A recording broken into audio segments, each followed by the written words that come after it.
Mantan politisi Partai Demokrat, Angelina Patricia Pinkan Sondah membuka kembali kisah perjuangannya dalam mendapat keadilan ketika di dalam penjara.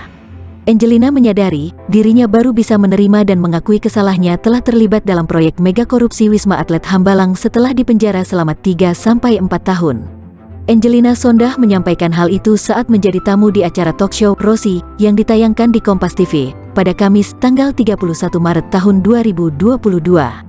Awalnya Angi, sapaan akrab Angelina Sondah, ditanya oleh host Rosiana Silalahi apa yang membuat dirinya baru 3-4 tahun sadar, apa yang dilakukannya salah?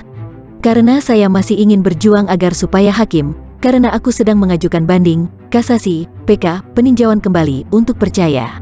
Tapi toh hasilnya tidak sesuai, ya sudah. Merefleksikan diri, betul aku korupsi, iya, dan aku menerima. Walaupun menurut aku, itu ngomongin 10 tahun lagi lah, seperti dalam persidangan, kata Angi. Mantan Putri Indonesia 2001 itu pun akhirnya terpaksa harus menerima apa yang diperbuatnya adalah salah.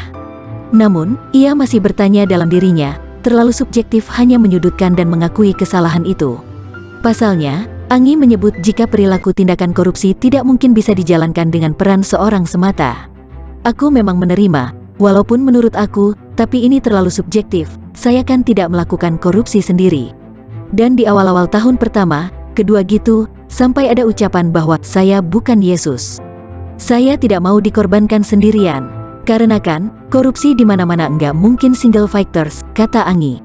Maka, Angi mengaku merenung selama 3 tahun di dalam penjara, dan menyadari bahwa sulit mencari orang yang percaya dan menerima penjelasan dirinya sebagai terpidana kasus korupsi saat itu.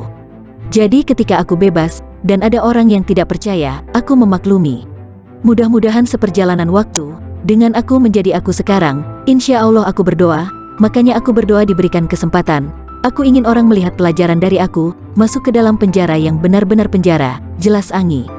Diketahui, Angelina Sondah sebelumnya terjerat kasus korupsi pembangunan Wisma Atlet SEA Games 2011 di Jakabaring, Palembang. Pada persidangan tingkat pertama, ia dihukum 4,5 tahun penjara oleh Pengadilan Tipikor Jakarta. Angelina kemudian mengajukan banding, tetapi ditolak. Hukumannya tetap sama. Lalu pada tingkat kasasi, hukumannya diperberat berkali lipat. Majelis kasasi yang dipimpin Artijo Alkostar, almarhum, menghukum Angelina dengan 12 tahun penjara. Majelis Hakim Kasasi menilai Angelina Sondah terbukti menerima suap hingga 12,5 miliar rupiah dan 2.350.000 dolar Amerika Serikat. Tak terima dengan hukuman itu, ia kemudian mengajukan peninjauan kembali (PK). Upaya hukum itu berbuah saat PK dikabulkan oleh Mahkamah Agung.